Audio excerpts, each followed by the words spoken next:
ইংল্যান্ডের Thames out কাউন্সিলে এবার প্রথমবারের মতো একজন বাংলাদেশি বংশোদ্ভূত মহিলা মেয়র নির্বাচিত হয়েছেন। তার পদাঙ্ক অনুসরণ করে আরও অনেক বাংলাদেশি নতুন প্রজন্ম রাজনীতিতে যোগদান করবে বলে তিনি আশাবাদ ব্যক্ত করেছেন। বিস্তারিত জানাচ্ছেন আমাদের নর্থ ইংল্যান্ডের বিশেষ প্রতিনিধি সৈয়দ সাদেক আহমেদ। গ্রেটার ম্যানচেস্টারের টেমসাইডে এবার প্রথমবারের মতো একজন বাংলাদেশি বংশোদ্ভূত মহিলা মেয়র নির্বাচিত হয়েছেন। টেমসাইড কাউন্সিলের বাংলাদেশি অধ্যুষিত হাইড ওয়ার্নেথ ওয়ার্ড থেকে দুইবারের নির্বাচিত কাউন্সিলর শিবলি আলম দক্ষিণফিল্ড টাউন হলে এক অনাড়ম্বর অনুষ্ঠানে বিপুল সংখ্যক প্রবাসী বাংলাদেশিদের উপস্থিতিতে শপথ গ্রহণের মাধ্যমে দায়িত্ব গ্রহণ করেন। সিলেটের জগন্নাথপুর উপজেলায় জন্মগ্রহণ করা 4 সন্তানের জননী শিবলি আলম একটি প্রাইভেট কোম্পানিতে ডেভেলপমেন্ট ওয়ার্কার হিসাবে কর্মরত আছেন এবং 2019 সালে প্রথমবার কাউন্সিলর নির্বাচিত হন।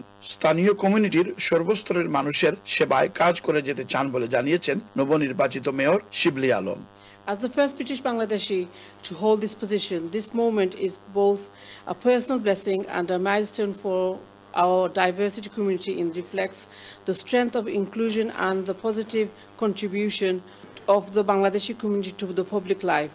I will also be using this platform to raise vital funds for my chosen charities, supporting those who need it most. I look forward to working alongside residents, partners and organizations to make meaningful difference during my mayoral year. প্রবাসী বাংলাদেশীর এই সাফল্যে community নেতৃবৃন্দ তাদের অনুভূতিতে জানান, Tameside has made a great history today and she will become role model for many people. She works really hard in the community and I think her new role as a mayor of this great borough will propel our community to another level. আমি সবাইকে বলবো, আমরা যারা আছেন আপনারা এই দেশের mainstream রাজনীতিতে আসুন, আপনারা রাজনীতিতে সম্পৃক্ত হন। আমাদের নতুন জেনারেশনকে আমি আহ্বান জানাবো আপনারা সবাই সম্পৃক্ত হন। আরও আমরা কাউন্সিলর, এমপি, মেয়র আমাদের কমিউনিটি থেকে দেখতে চাই। Syed Sadek Ahmed, channel S news, Dukinfield, টেমসাইড।